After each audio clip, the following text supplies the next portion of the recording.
Olá pessoal, tudo bem? Bom dia. Ontem foi um dia muito especial para a democracia brasileira, o dia da diplomação do presidente Lula, o dia da confirmação do ponto de vista jurídico pelo Tribunal Superior Eleitoral da vontade expressa por 60 milhões de brasileiros, por mais de 60 milhões de brasileiros que escolheram o presidente Lula para dirigir o país nos próximos 4 anos. E foi um momento cheio de simbolismo, da emoção do presidente Lula no início, ao relatar o episódio da sua prisão, e que seria inimaginável durante aqueles dias no cárcere se pensar sendo diplomado pela 3ª vez presidente da República.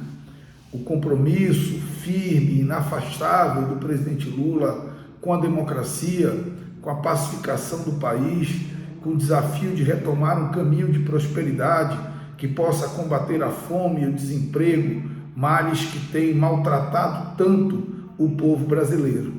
E, por outro lado, um discurso firme, abraçado pela Constituição, que foi o discurso do ministro Alexandre de Moraes, reafirmando a legalidade, a lisura do nosso processo eleitoral, reafirmando o compromisso do Tribunal Superior Eleitoral com respeito à Constituição e às leis, mas deixando claro que não haverá anistia para os criminosos que insistem em atentar contra a ordem democrática. Mas o que ficou marcado ontem foram os episódios que sucederam à diplomação. Os episódios aqui em Brasília, onde eu estou hoje. Os episódios de vandalismo e de terrorismo de uma meia dúzia de marginais que se ousa dizer representantes da vontade do povo brasileiro. Vejamos, o povo brasileiro é composto por mais de 200 milhões de pessoas.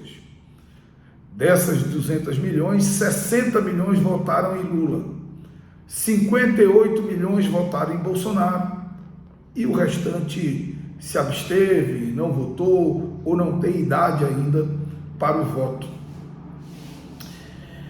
Essas pessoas, a grande maioria delas, ganhando ou perdendo a eleição, proclamado o resultado, voltaram para as suas vidas, para o seu trabalho, para as suas famílias, para a sua rotina, porque acreditam na democracia.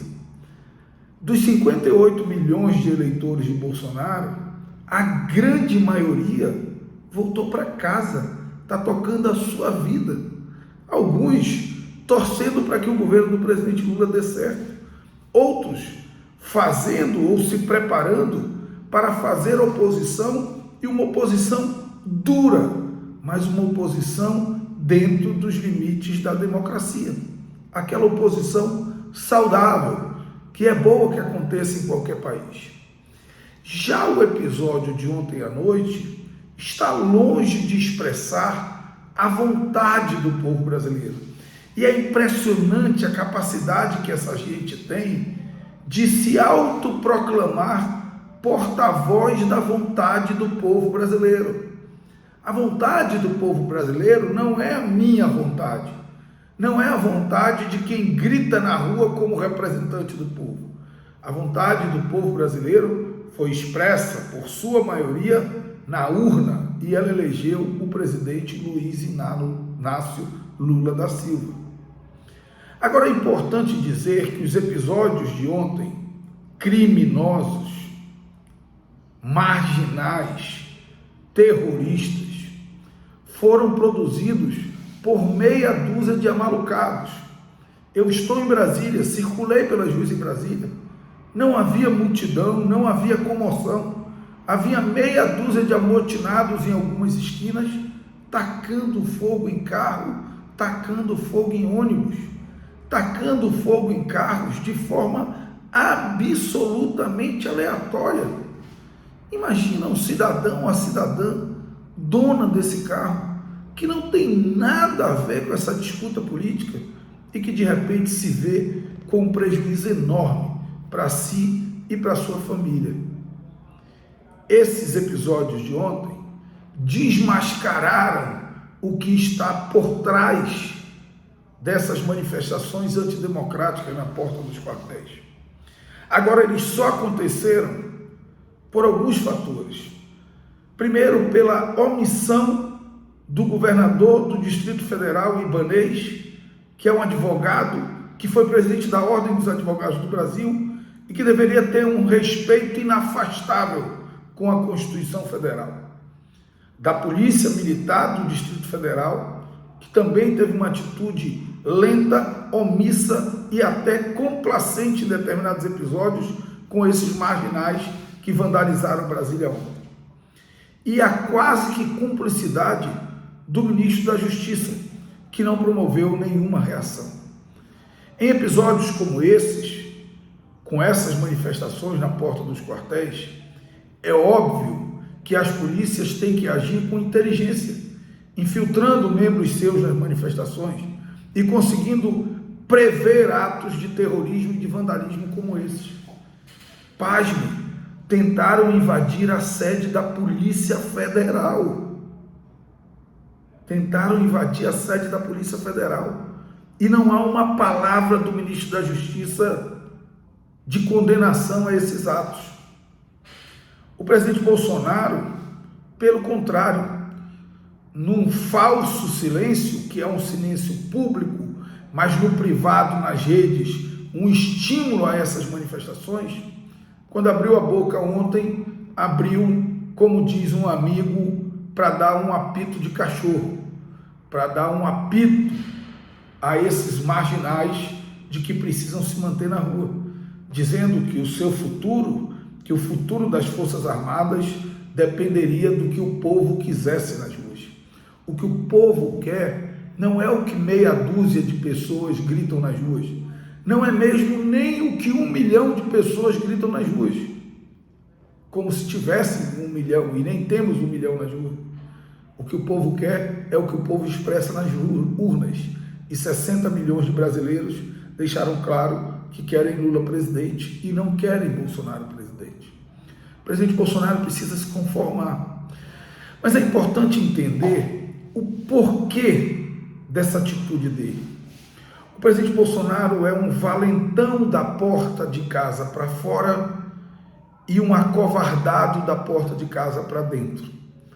Ao tempo que da porta de casa para fora ele estimula essas manifestações, ele diz que a atitude dele, a atitude das Forças Armadas dependerá do que o povo quiser nas ruas. Da porta de casa para dentro, ele está apavorado, com o rabinho entre as pernas e mandando interlocutores com o judiciário e com o legislativo para tentar criar a tal figura do senador vitalício e com isso garantir uma anistia de todos os crimes que ele cometeu. Pacificação do país não tem a ver com anistiar criminosos. Pacificação do país tem a ver com dialogar com aqueles que querem dialogar democraticamente e punir criminosos nos estritos limites do que determina a Constituição e a lei.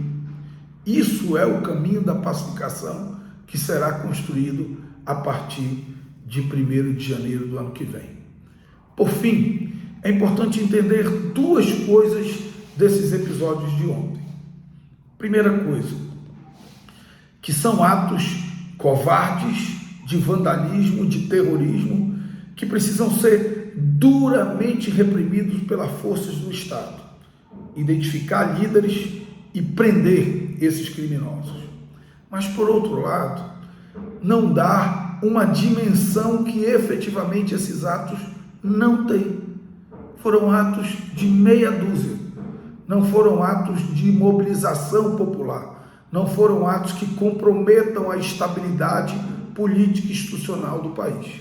Então, firmeza no Poder Judiciário, firmeza nos órgãos do Estado e tranquilidade da população. Está chegando o dia 1º de janeiro, teremos a posse do presidente Lula, inauguraremos um tempo de paz e de prosperidade. Um grande abraço. Se gostou do vídeo, segue aí no YouTube e no Instagram, clica para dar um like e compartilha muito. Um abraço.